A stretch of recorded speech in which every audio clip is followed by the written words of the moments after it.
All right, so the last time we talked about, we're starting to get into like nuclear physics. Basically, you don't have to write this down. I'm just gonna talk. We're gonna talk about the forces inside the nucleus, the strong and weak force. Mostly, we're gonna focus on the strong force, and then we're gonna dive a little deeper on the isotope and different isotopes and the mass number. So we did a lab, right, with carbon-12 and carbon-13. Which, by the way, is due now. You guys should have finished it and submitted it. If you have questions, let me know. But what does this mean? Well, essentially, the sun is a big nuclear reactor, and it emits light and heat, but it also emits like little tiny particles that make up protons and neutrons and electrons. One in particular is called a neutrino. And so basically that stuff gets absorbed by stuff on Earth. So nothing is static. Everything is dynamic. So what I mean by nothing is static, everything is dynamic is like carbon-12 is not just carbon-12. There's carbon-13 that exists. There's carbon-14 that exists. Carbon-14 can actually turn into nitrogen over time. And so there's lots of quirky little things. Nothing just is black and white. There's a lot of shades of gray, I guess. And so today we'll talk about the atomic number, right? Because that's based on the number of protons. Neutrino is kind of a thing. We'll talk about that a little bit. Not too deep, but it's part of beta decay. And then isotope, that's just a fancy word that means... well, what are the isotopes for carbon? Carbon-12 is one isotope. Carbon-13 is another. Carbon-14 is another. So there are 3 isotopes for carbon. We've never had a carbon-11, though. Okay? It's because it's based on the number of protons. And then for you to have a carbon-11, you'd probably have 5 protons, and that's a different element. The mass number, based on the mass, how many protons and neutrons, the strong nuclear force and the weak nuclear force. All right, so write this down. Beta decay happens naturally. And what this means is that we're going to have a neutron. Let me write this label here. Uh-oh, where'd my thing go? There it is. The N is a neutron. I feel like I spelled neutron wrong, right? There we go. A neutron. P is, if you were to guess, what do you think it is? Proton.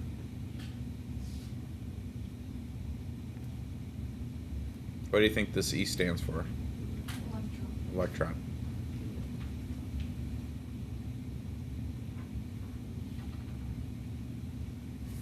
And this is our buddy the neutrino, which I'll probably misspell as well. I'm pretty sure I misspelled it. Let me double check my spelling.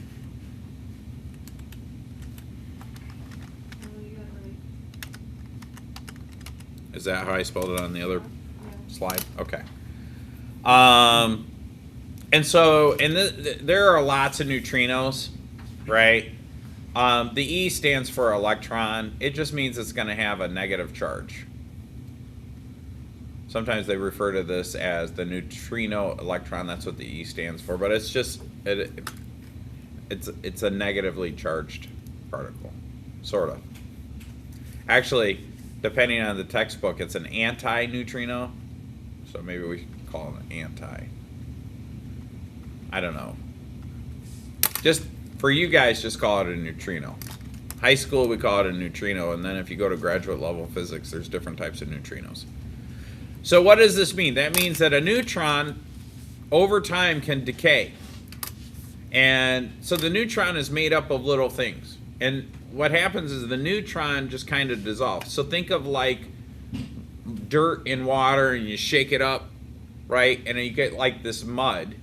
Or think of sand in water. If I take sand and I put it in a container with water and I close the lid on the container and I shake it up real good, the sand kind of mixes, right, in the water and just kind of looks like mud. But if you just set that thing still, what happens to the sand?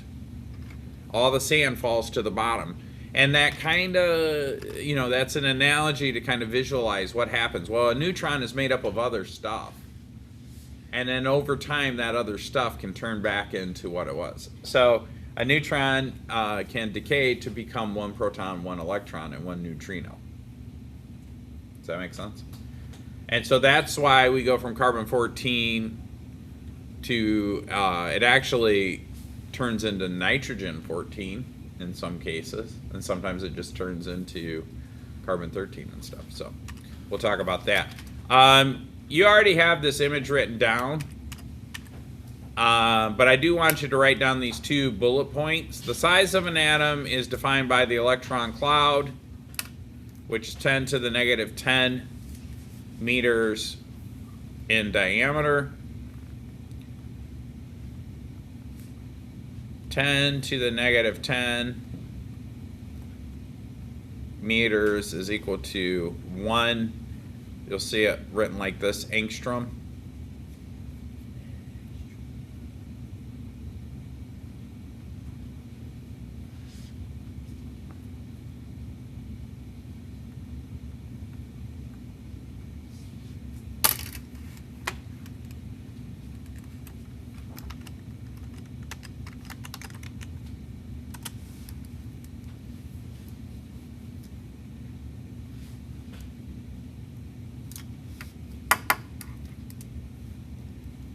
And we use angstroms because that's a common diameter of an atom.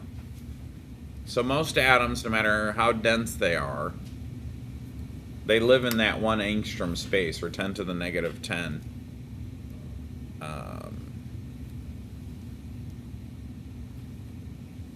meters.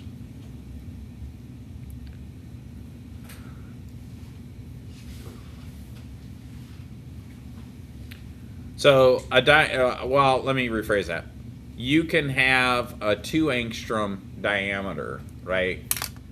I think like very large atoms, they might have a up to a 5 angstrom, but it's still 10 to the negative 10, right? So we would say, oh, this is 5 angstroms in diameter, or this is 2 angstroms. All that means is 2 times 10 to the negative 10 meters. Now the nucleus is much smaller than that. It's 10 to the negative 15.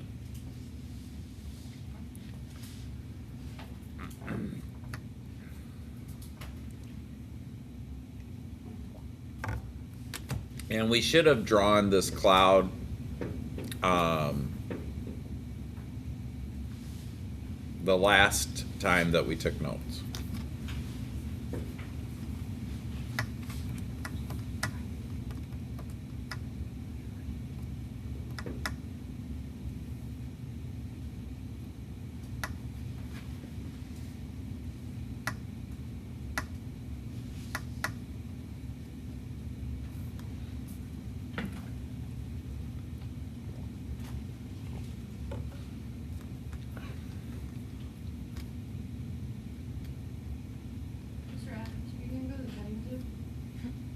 No, it's funny. I went over there to talk to Mr. Ruff, and I walked down the one hallway, and I heard bah, and I was like, man, these kids are getting stranger and stranger.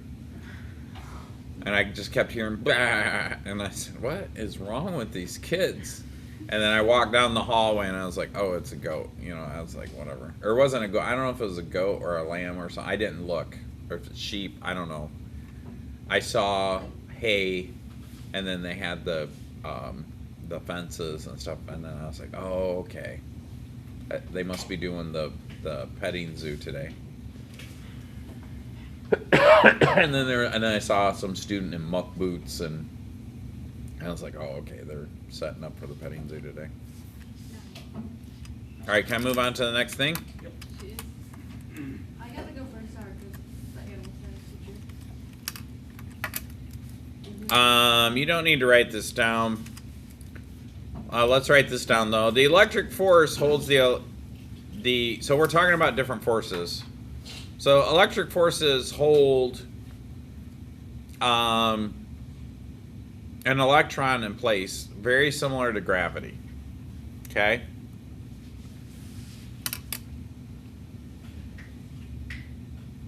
So you could think of Mr. Adams sitting here like this.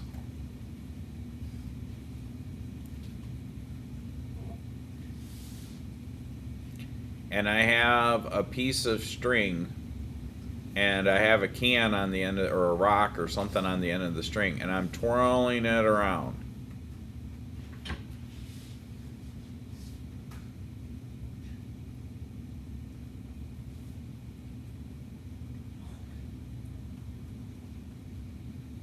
In a circle. Now, if that string breaks, that rock is going to take off in a straight path at the velocity it's moving at. The only thing keeping it in a circular path is the string. The string is holding the rock's distance from my hand, like this, right? Well, on planets that orbit the sun, like Earth orbits the sun, the string that holds the Earth in that circular pattern, and it's not an exact circle, it's more like an ellipse, but the thing that's holding that in place is gravitational pull of the sun. Well, if you think of a nucleus of an atom, the thing that's holding those electrons in place are the protons. And there's an electric force of attraction. In other words, there's an attraction between the positively charged proton and the negatively charged electron. Now, the electrons have crazy kinetic energy. They're very small, but they're traveling near the speed of light. They're fast. So the attractive force, the electromagnetic force, is way greater than gravity, but it doesn't reach out as far. If you think about the distance between the sun and the earth, it's very far. Very far. But if you think about the distance between an electron and a proton, they're very short.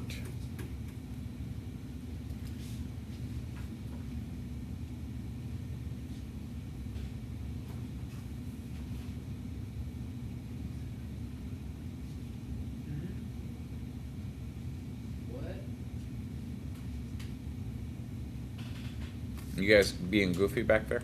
Yeah, just great. Can I move on to the next thing?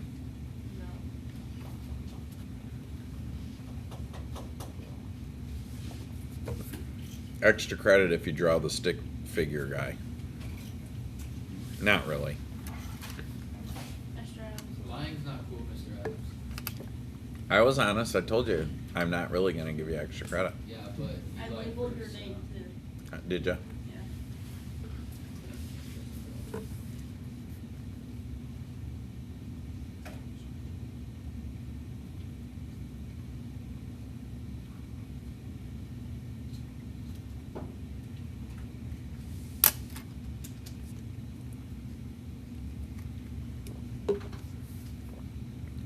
All right. Can I move on now? Yeah. Okay, you don't need to write this down, but gravity is actually the weakest of the four fundamental forces, so do write this down. I'm going to write these from strongest to weakest. Well, let's go from weakest to strongest. So this is weak. Well, I don't want to use that word. Yeah, we'll use that word. Weak to strong. Gravity's the weakest. The next one we call, they're calling it electric force, but it's electromagnetic force.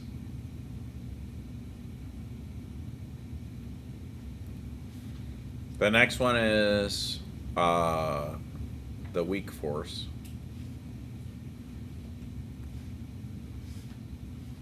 Let me think this through.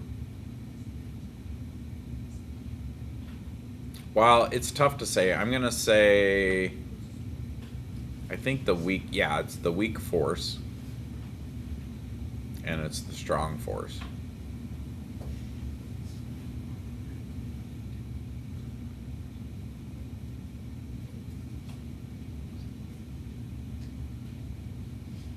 And these are nuclear forces. Oh, I hate this.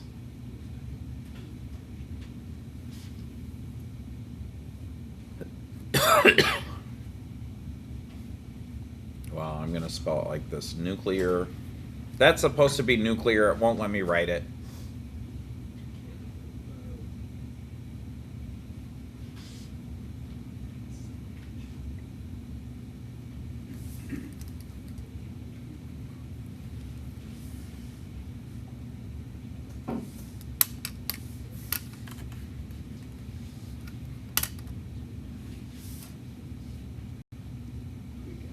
Okay, does everybody have that written down?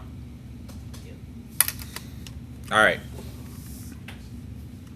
So the electric force is actually 10 to the 40 times larger than the gravitational force, but it has gravity has a further reach. Everything in the universe has a gravitational pull on everything else, but the electric force only really doesn't go that far. It's a lot stronger, but it doesn't have that much impact. Like a couple meters away, it doesn't really have that much impact. But it's way stronger.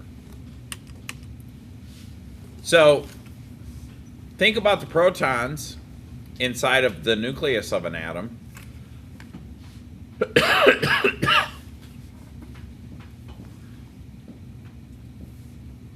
They're all positively charged. They should be bouncing off of each other. They should be pushing each other away, right?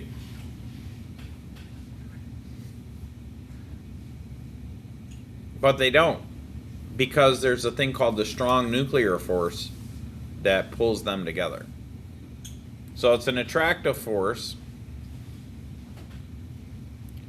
And what it does is, because the protons want to move away from each other, it's the strong nuclear force that holds them together.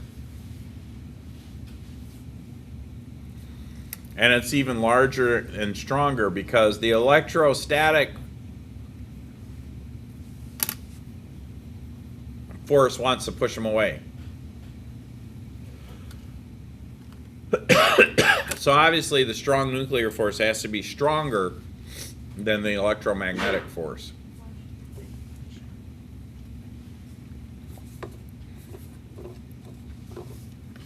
And so when they say electro or electric or electrostatic, and then Mr. Adams always says electromagnetic, it all means the same thing. It doesn't, though. Static is like positive and negative charges, like static electricity, right? Electromagnetic, because electricity and magnets are the same thing, sort of. They're like two sides on one coin.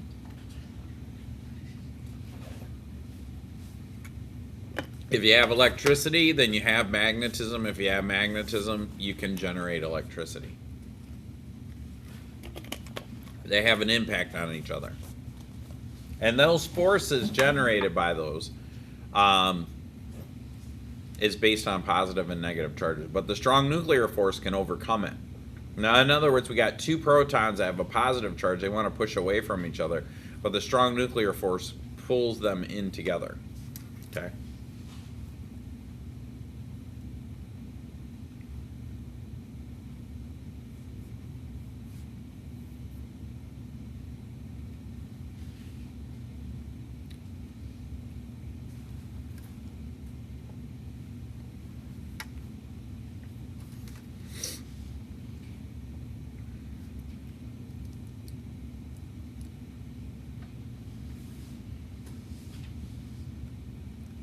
Can I move on to the next slide?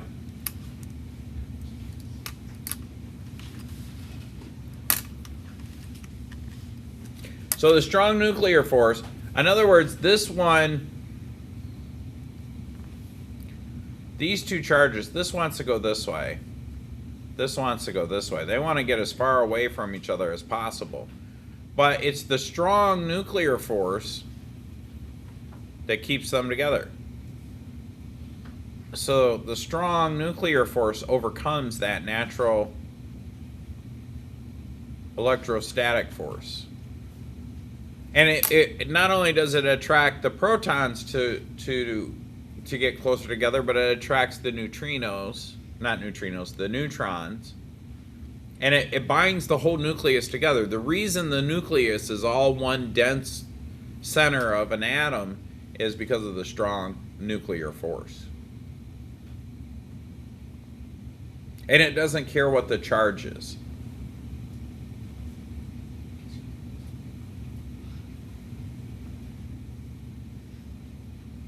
So there's something on the inside. Now, do we know how it works? We have some ideas. Do we know how gravity works? Not really. We could predict it, though. If you say, Mr. Adams, I have a 16-pound bowling ball and I'm going to drop it from a height of 200 meters, I can tell you how long it'll take before it hits the ground. Hopefully you could do it too. But I don't know what makes it fall. We call it gravity, but how does gravity work? I don't know. Well, it pulls, but why? Nobody really knows. We have some ideas. We test the ideas, but we really, if you were to say what causes the ball to fall and you say gravity, that's correct. But what makes gravity work? It's not in coming in contact, right? Same thing with the strong, all these forces, we know a lot about the electromagnetic force, but it's the way that we define it too. We say there's a positive and there's a negative, but how do we know it's actually positive? That's just a label that we gave it. We know that there's one and then there's the other. So that's why people think gravity is like opposites attract, right? So there's something about us and we're attracted to the earth, and then there are people that think, well, what if we have like charges? Like, what if the earth is negative and we're positive, and that's why we're attracted to the earth and we call it gravity? Well, some people are like, well, what if we can change our charge and then you can make an anti-gravity device? That's weird. There's been a lot of research too on, the earth is a big magnet. They said, well, magnets repel each other. Maybe we can make something with a magnet and that'll hover above stuff. And they've actually done that. It requires a lot of energy to maintain that magnetic field, though. All right, so let's think about, this is just another way to write this down. In a helium is number 2 on the on the periodic table. I knew I cut myself this morning. Dang it. And what does that mean? Well, it has 2 protons and 2 neutrons. Technically, everything in the universe is created by hydrogen. Hydrogen has 1 proton. It has 1 electron. You'll find out in a couple of slides that a neutron is really 1 proton plus 1 electron. So how do you make helium? The sun does it every day. It takes 2 hydrogen atoms, and because of very strong gravitational forces, it pushes them together and makes a helium. And if you take 3 hydrogen and then you push them together, it makes lithium. And if you take 6 hydrogen and you push them together, it makes carbon. If you put 7 hydrogen atoms and you force them together and squeeze them together, it makes nitrogen. 8 is oxygen. I could do this all day. Well, where did all that energy and pressure come from? The Big Bang.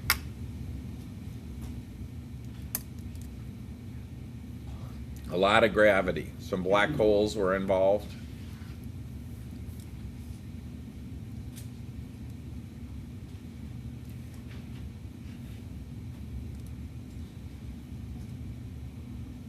So what this is saying is there's a nucleus in a helium, but the 2 positive charged particles, the protons, they don't want to be by each other. They want to move in the opposite direction, but it's a very strong attractive nuclear force that holds them, that binds them together inside the nucleus. And it's very strong. During a nuclear reaction, sometimes these atoms, the nuclei of these atoms, they break apart, but sometimes they stay together. So it's very strong, but most of the time they break apart. But it takes a lot of energy to break that. And there's so much energy that binds it together. That's what makes a nuclear reaction so powerful. That's where E equal mc squared comes from. Right? Mass can actually decay into raw energy. That's what E equals mc squared. So all the heat and all the light energy from a nuclear reaction, we've harnessed the greatest discovery in human history to boil water. That's what a nuclear reactor does. It just goes through this crazy release of energy to boil water. On a simple steam engine that's connected to a generator. Anyways, just to give you an idea though, those forces are very strong, but the stronger the force, the less of a reach it has. So the stronger the force is. So here we have a graph that shows that. Remember that this 10 to the 15, that is just the diameter of a nucleus, right?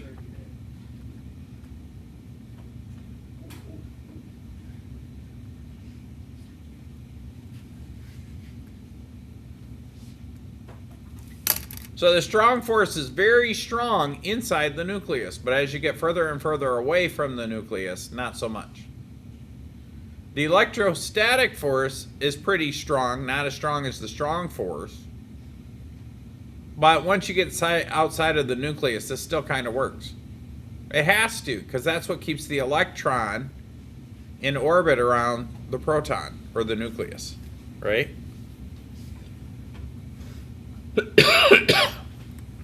And like I said, it requires large amounts of energy. Energy can't be created nor destroyed, just transferred. So all that strong force energy holding those like charges together, once you split that, it releases that energy.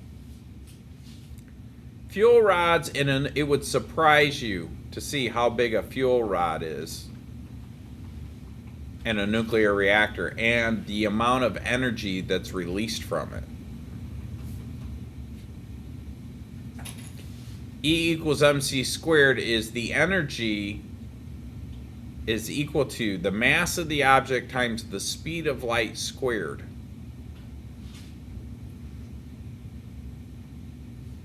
So you can have a very tiny mass, but because the electrons are moving pretty fast, close to the speed of light, that energy can be released. In fact, in a nuclear reaction, a little bit of the matter turns into raw energy. Everything decays, by the way. That was one of my homework problems in college. I had to predict the heat death of the universe. I also had to predict the entropy of the universe. Turns out that takes a lot of work to make those calculations. I couldn't Google it back then either.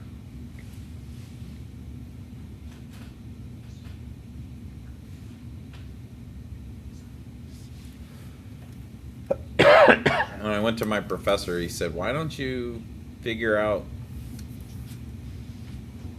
the temperature of an atom based on energy?" And an atom is 1 angstrom, 10 to the negative 10 meters. And then he said, then just kind of, from there figure out how much there is in the universe. I was like, what? Anyways. Can I move forward? Not yet?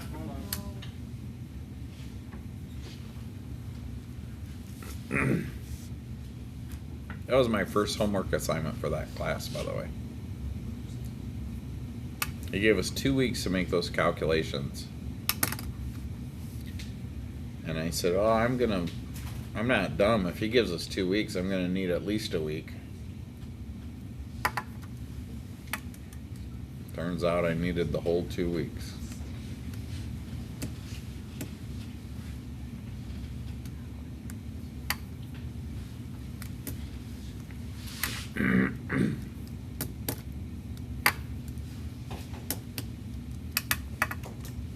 All right, how about now? Yay, nay? All right, so the strong nuclear force affects the protons and neutrons but has no effect on the electrons. Why? Because they're far away. They're far away from the nucleus. But the weak nuclear force affects the electrons and other particles like neutrinos.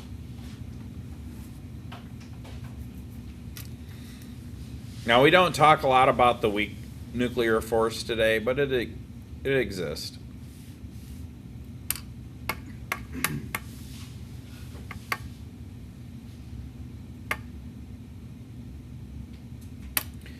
So, beta decay, and we wrote this down at the very beginning, I think this was the first slide. You could take a neutron, that's represented by lowercase n. Beta decay takes place. This is impacted by the weak nuclear force in some form or fashion. And so the neutron actually breaks down into 3 parts. In other words, a neutron can be made up of a proton, an electron, and a neutrino. That's why they make a good buffer between the protons.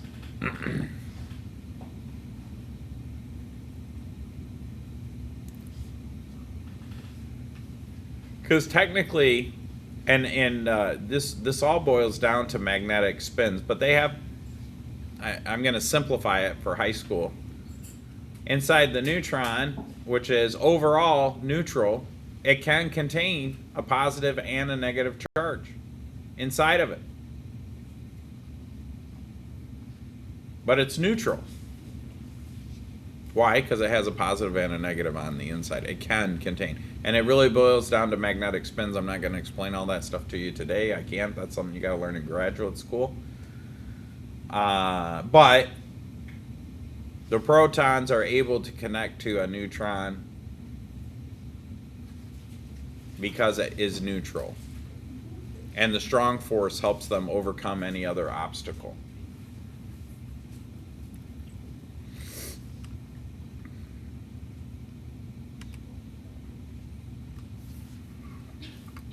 So the weak force can cause a neutron to decay into a proton and an electron. Where does this proton and electron go? In other words, one neutron converts into a proton and an electron and a neutrino. Well, the proton usually stays in the nucleus. And the electron, sometimes it just becomes part of that atom.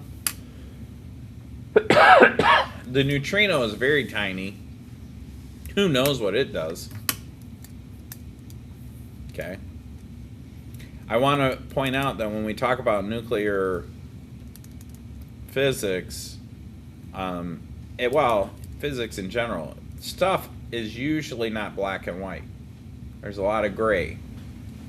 This stuff isn't static. It's usually dynamic. There are other types of decay. There are other things that can have an impact on the nucleus of an atom. This is just one example that's common that we see. Okay.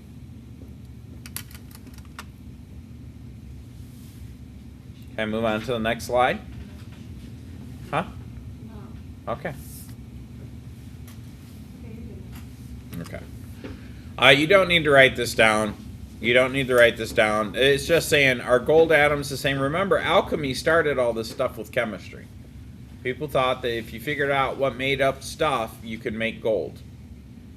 A lot of people wanted to be rich, so they thought, well, I'll just go make some gold. That solves all my problems. It turns out you can't make gold. Gold is gold. But that's sent them down this path. Alchemy, chemistry, comes from people that were trying to figure out the building blocks of stuff so they could build gold. We probably, with the technology we have now, we probably could build gold, but it takes so much energy to build the gold or make the gold.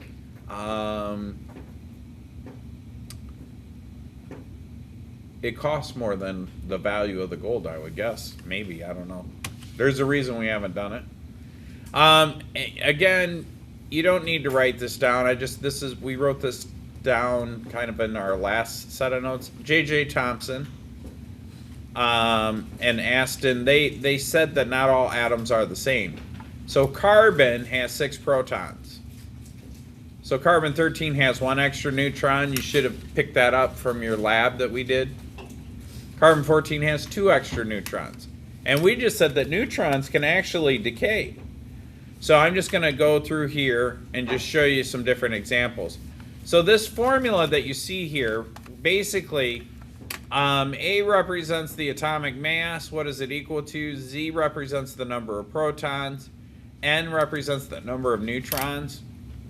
And then based on the periodic table, you could have different things. So if I have carbon, which is usually 6 protons and 6 neutrons, and then I somehow add an extra proton and an extra neutron, I end up with nitrogen. Okay? And then if I add some more, I end up with oxygen, and so on and so forth. So it says, how many protons does uranium-238 have? Well, it has 92 protons and 146 neutrons. Now, I think uranium is supposed to be 235.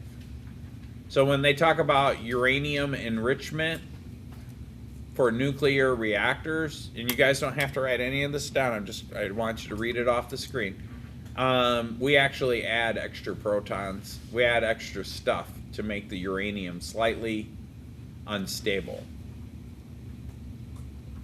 When it's slightly unstable, that means it will respond well in the nuclear reaction. In other words, uranium wants to be 235, but it's got some extra stuff. So when we pierce this atom and we hit that nucleus of that atom, because it wants to stay at 235, it will split quickly. It's already unstable. It'll start to shake around. You know, it's already unstable. We made it unstable. That's what they mean when they say that they're enriching uranium for nuclear facilities. So the only difference between these 3 isotopes, okay, this is what I do want you to write down. Carbon-12 has 6 protons, 6 neutrons. Carbon-13 has 6 protons, 7 neutrons.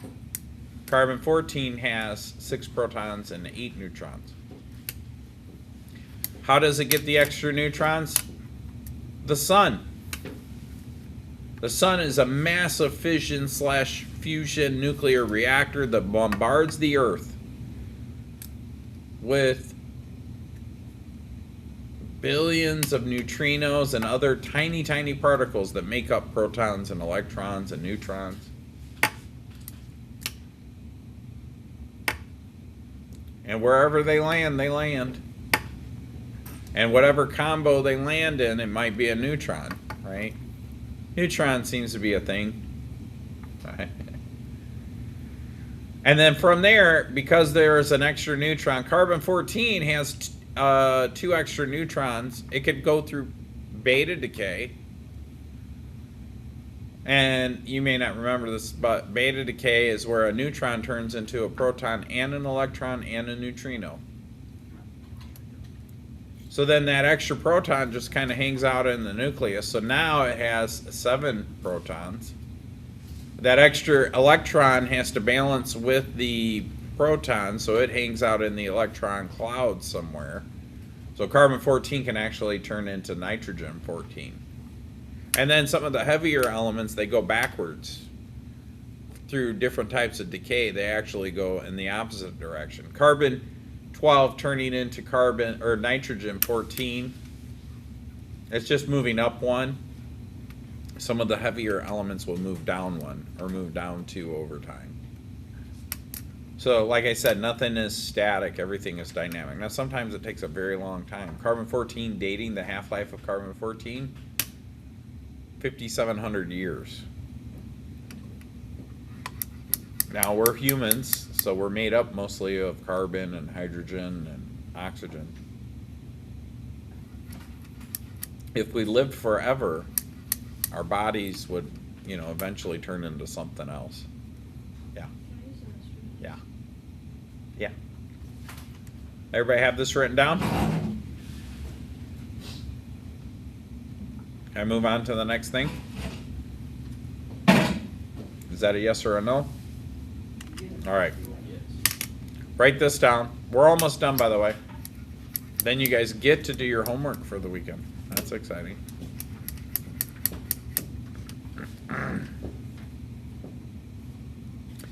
So the atomic mass is nothing more than the number of protons plus the number of neutrons.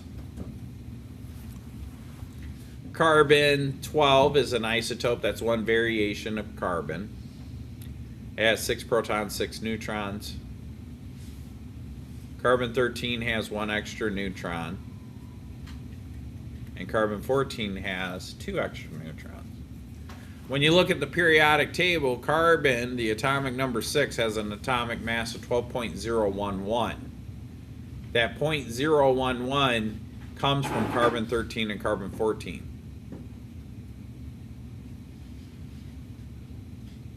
So if we have probably some activated, we have some carbon somewhere here in this school, probably across the hall.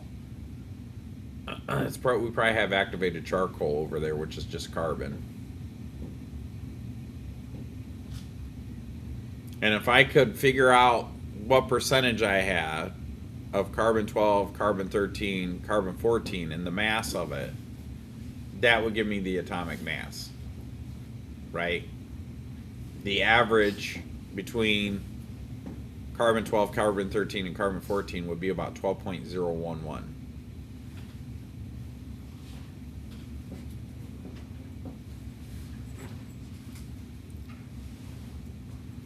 That means we'd have a couple extra neutrons in there. If I took that carbon, the activated charcoal that we have in our lab supply room over here across the hall, and I left it in the container for thousands and thousands of years, but I also made sure that it didn't get, it was buried under the earth, so these particles that leave the sun and enter Earth's atmosphere didn't really come into contact with it, or I did my best to prevent that. That number would get closer and closer to 12, because the carbon 13 would decay, the carbon 14 would decay, and at some point, remember, carbon 12 is the stable isotope. It's the one we find most common in nature. So basically the purest form of it. I wouldn't want to use the term purest form. It's the most stable. Stable is a better word than pure, because stable means it doesn't want to change. Think of it as more like an equilibrium.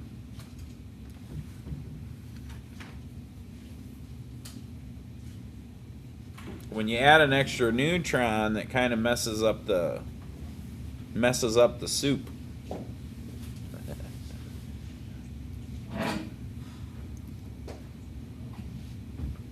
That extra neutron isn't supposed to be there.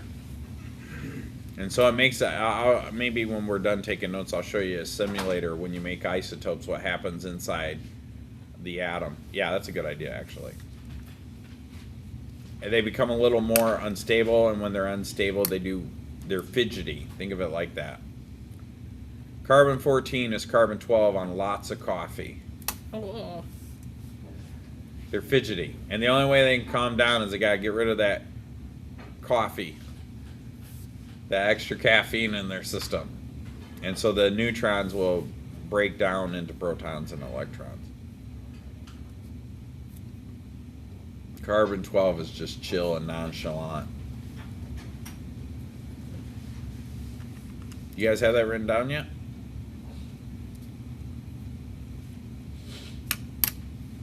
Can I move on to the next thing? Is that a yes or a no? Okay. So carbon 12 is a stable isotope. You don't have to write all this down. Well, just this first sentence. Just write this down. Carbon 12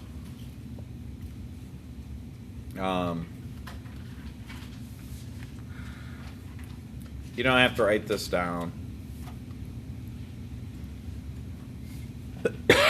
Or this. Just write this down. Carbon-12 is the most stable.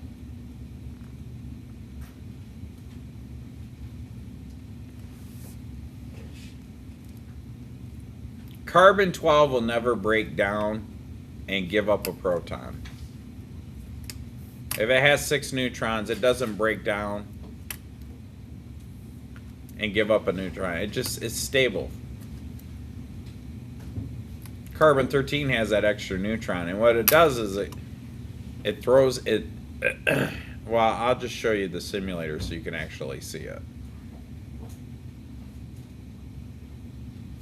Okay, can I move on to, does everybody have that sentence down? Now, I do want you to write this down. Carbon-14 can actually convert into nitrogen-14 because during the beta decay, what happens is one neutron, and you'd have to count these, but one of these neutrons converts into a proton and an electron. So when it does that, the number of protons turns into 7. And then the beta particle is emitted, which is really the electron and the neutrino.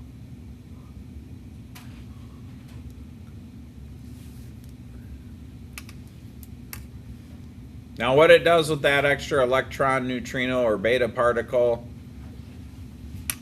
it varies. It depends on what's going on. But the neutrinos are very tiny.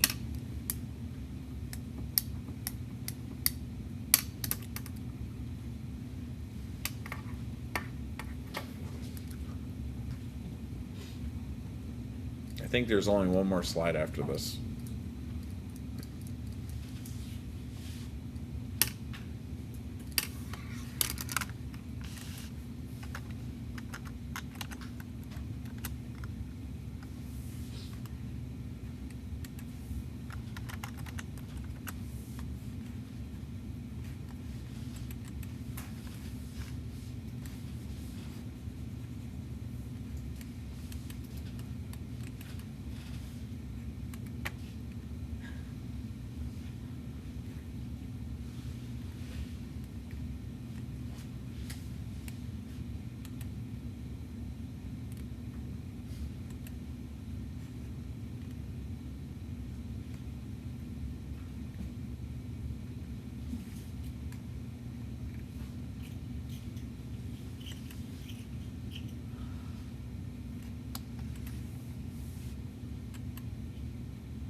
Does everybody have this written down?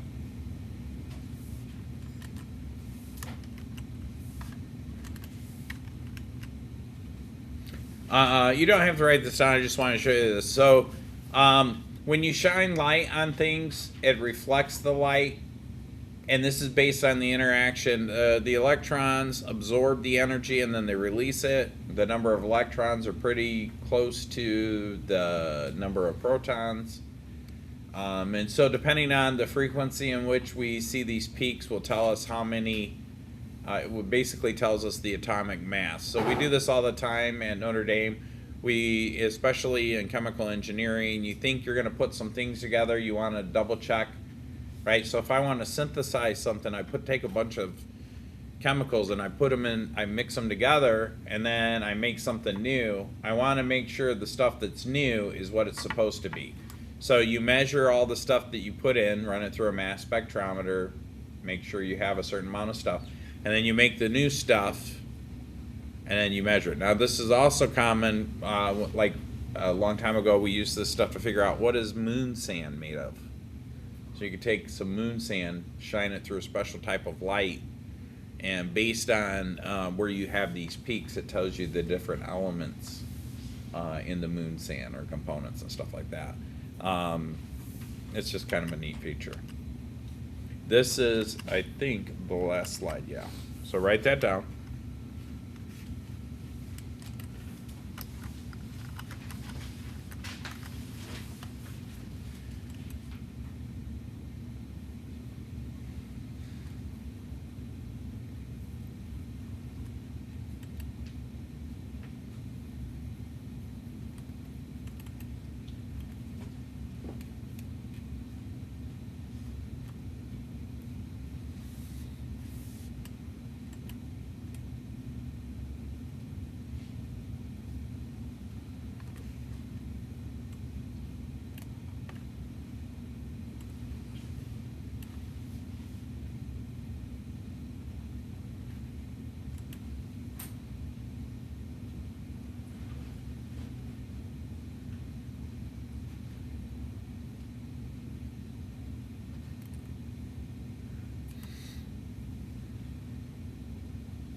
All right, can I show you? I want to show you about isotopes and how they become unstable and how they.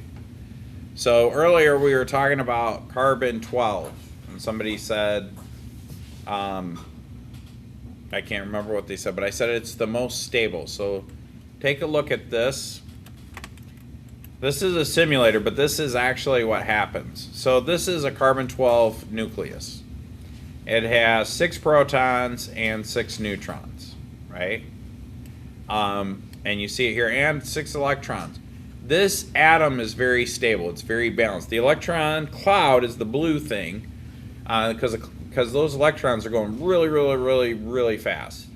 Now, if I take and I add one more neutron to this, it seems to do okay. And then when compared to other types of carbon, this is only 1% of all the total carbon found in nature, carbon-13. So one extra neutron, not that big of a deal. Carbon-13, still pretty stable. I just have one extra neutron. But carbon-14, on the other hand, now look at the nucleus. It's not stable. Why? Because it only has 6 electrons and it only has 6 protons. It's out of balance. By the way, you think an atom just sits still? No, these things are moving and vibrating constantly. Think of a wheel that spins around in a circle. You know, they put weights on them, right? Think of a merry-go-round. What happens if all 3 kids are on one side of the merry-go-round? So when you add extra weight to one side and it's constantly moving, it starts to become unstable. It doesn't like to sit there like that. Now, the only way I can make this stable is if I added another, in other words, if one of these neutrons through beta decay became a proton and an electron, and then that's what gives me nitrogen, right? So let me show you this again. Watch what happens with 2 extra neutrons. I have an unstable carbon atom, right? If one of these neutrons turns into a proton and an electron, I get nitrogen. Now it's stable again. See how that works? Okay, that's it. There's an assignment posted. It's called Atomic Energy, I think, but it's from the other notes too, okay? So you're going to have to use today's notes for your homework and the notes from last time.